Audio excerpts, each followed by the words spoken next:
नमस्ते। एक सवाल है जो आजकल हर तरफ गूंज रहा है कि क्या भारत की विदेश नीति मतलब हमारी फॉरेन पॉलिसी अपनी राह से भटक रही है। ये सवाल एक हाल ही में हुई बड़ी ही नाटकीय अंतर्राष्ट्रीय घटना के बाद उठ खड़ा हुआ है। तो चलिए आज इसी वायरल आलोचना की गहराई में उतरते हैं और देखते हैं कि आखिर पूरा मामला है क्या। सोचिए, एक तरफ तो दोस्ती का हाथ बढ़ाया जाता है और दूसरी तरफ एक जानलेवा हमला हो जाता है। यही वो विरोधाभास है, वो कॉन्ट्राडिक्शन है जो इस पूरी कहानी के बिल्कुल सेंटर में है और जो सोचने पर मजबूर कर देता है। तो चलिए जरा घटनाओं के इस हैरान करने वाले सिलसिले को देखते हैं।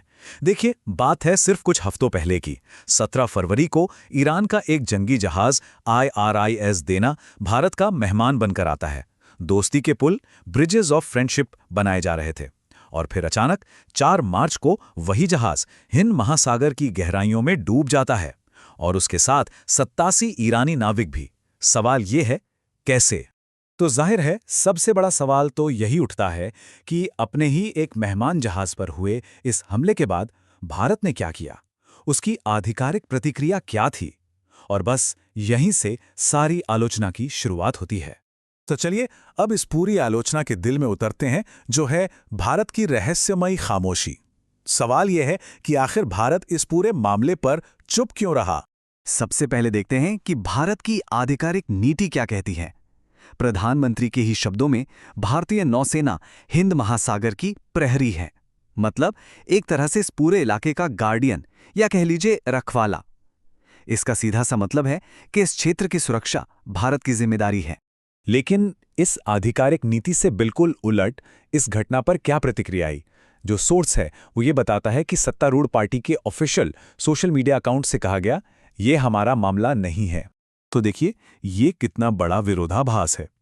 एक तरफ भारत खुद को हिंद महासागर का नेट सिक्योरिटी प्रोवाइडर यानी रक्षक बताता है और दूसरी तरफ अपने ही इलाके में हुई इतनी बड़ी घटना पर ना कोई आधिकारिक निंदा की गई, ना ही बचाव का कोई प्रयास किया गया। बस यही वो पॉइंट है जहां से सारी आलोचना पैदा होती है। लेकिन रुकिए, ये कहानी सिर्फ एक जहाज के डूबने तक ही सीमित नहीं है। इस पूरी घटना को सही से समझने के लिए हमें उस बड़ी जियोपॉलिटिकल बिसात को देखना होगा जिस पर यह सारा खेल खेला जा रहा था। असल में ये कोई छोटा मोटा टकराव नहीं था, बल्कि एक बड़ा संघर्ष था जो चल रहा था। अमेरिका ने ईरान में 2000 से ज्यादा ठिकानों पर बमबारी कर दी थी। जवाब में ईरान ने भी 9 देशों में मौजूद 27 अमेरिकी ठिकानों पर हमला किया। बात यहीं नहीं रुकी, लेबनान का हिजबुल्लाह भी ईरान के साथ इस लड़ाई में कूद गया। और सबसे खतरनाक बात यह हुई कि ईरान ने होर्मुज जल डमरू मध्य को बंद कर दिया। अब ये बात इतनी बड़ी क्यों है?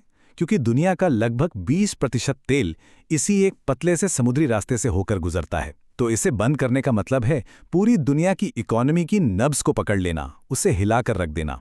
तो सवाल फिर से वहीं आता है कि आखिर भारत ने ऐसा क्यों किया। उसकी इस चुप्पी के पीछे जो कारण बताए जा रहे हैं वो काफी चौंकाने वाले हैं। जरा इस टाइमलाइन पर गौर कीजिए। 25-26 फरवरी प्रधानमंत्री मोदी इजराइल का दौरा करते हैं और दोनों देशों के रिश्ते स्पेशल स्ट्रेटेजिक पार्टनरशिप बन जाते हैं। और उनके वहां से निकलने के लगभग 48 घंटे के अंदर ईरान पर अमेरिका और इजराइल का जॉइंट अटैक शुरू हो जाता है। यही नहीं, सोर्स के मुताबिक एक इजरायली अधिकारी के हवाले से ये तक कहा गया कि ऑपरेशन का मौका पीएम मोदी के जाने के बाद ही आया। अब सवाल ये उठता है कि क्या ये सब सिर्फ एक इत्तेफाक था? ये पूरी आलोचना भारत की एक बहुत पुरानी और अहम विदेश नीति की परंपरा से जुड़ी है, जिसे कहते हैं स्ट्रेटेजिक ऑटोनॉमी या रणनीतिक स्वायत्तता। इसका सीधा सा मतलब यह है कि भारत हमेशा से अपने फैसले खुद लेता आया है, स्वतंत्र रूप से, बिना किसी बाहरी देश के दबाव में आए। और इतिहास में इसके कई बड़े उदाहरण मिलते हैं। देखिए, 1979 में इंदिरा गांधी ने अपने करीबी दोस्त सोवियत संघ तक की आलोचना कर दी थी जब उसने अफगानिस्तान पर हमला किया। फिर 2003 में अटल बिहारी वाजपेयी ने अमेरिका के इराक पर हमले की खुलकर निंदा की। और 2011 में मनमोहन सिंह ने भी यूएन में लीबिया में हुए वेस्टर्न इंटरवेंशन के खिलाफ आवाज उठाई थी। लेकिन इस सोर्स में ये आरोप लगाया गया है कि आज के प्रशासन ने इस नैतिकता को, इस पूरी परंपरा को मानो कूड़ेदान में ही फेंक दिया है। और जो सबसे गंभीर आरोप है वो विपक्षी नेताओं के दावों के हवाले से लगाए गए हैं। सोर्स के अनुसार उनका कहना है कि प्रधानमंत्री ने पूरी तरह से अमेरिका के सामने सरेंडर कर दिया है। यहां तक कहा गया है कि पीएम मोदी कॉम्प्रोमाइज्ड हैं। लेकिन देखिए, ये सारी जियोपॉलिटिक्स और विदेश नीति की बातें सिर्फ किताबों या न्यूज़ चैनलों तक सीमित नहीं रहती। इन अंतर्राष्ट्रीय घटनाओं का सीधा असर हम सबके घर पर भी पड़ता है। कैसे? चलिए समझते हैं। ये जो आंकड़े हैं ये दिखाते हैं कि भारत की स्थिति कितनी नाजुक है। हमारे तेल की ज़रूरत का 55% हिस्सा, मतलब आधे से भी ज़्यादा, मिडिल ईस्ट से आता है। अब ज़रा सोचिए, अगर वहाँ कोई भी गड़बड़ होती है तो उसका सीधा असर यहाँ हम पर पड़ेगा। तो क्या हम ऐसे किसी भी संकट के लिए तैयार हैं? इस पर भी कन्फ्लिक्टिंग बातें सामने आ रही हैं। सोर्स के मुताबिक एक मंत्री का दावा था कि हमारे पास 74 दिनों का स्ट्रेटेजिक ऑयल रिजर्व है, लेकिन अब प्रशासन का कहना है ये सिर्फ 25 दिन का है। तो सच क्या है, ये अपने आप में एक बड़ा सवाल है। और इन सब चीज़ों का नतीजा क्या होता है? नतीजा सीधा हमारी रसोई पर पड़ता है। ये जो एलपीजी सिलेंडर के दाम में 60 रुपए की बढ़ोतरी हुई, ये उसी बड़ी कहानी का एक छोटा सा हिस्सा है। ये दिखाता है कि कैसे अंतर्राष्ट्रीय राजनीति सीधे हमारे घर के बजट को प्रभावित करती है। और फिर एक और बयान आता है जिस पर काफी विवाद हुआ। ये एक अमेरिकी अधिकारी का बयान है, जैसा कि सोर्स में बताया गया। वो कहते हैं, हमने उन्हें रूसी तेल स्वीकार करने की अनुमति दी है। जरा इस शब्द पर ध्यान दीजिए, अनुमति।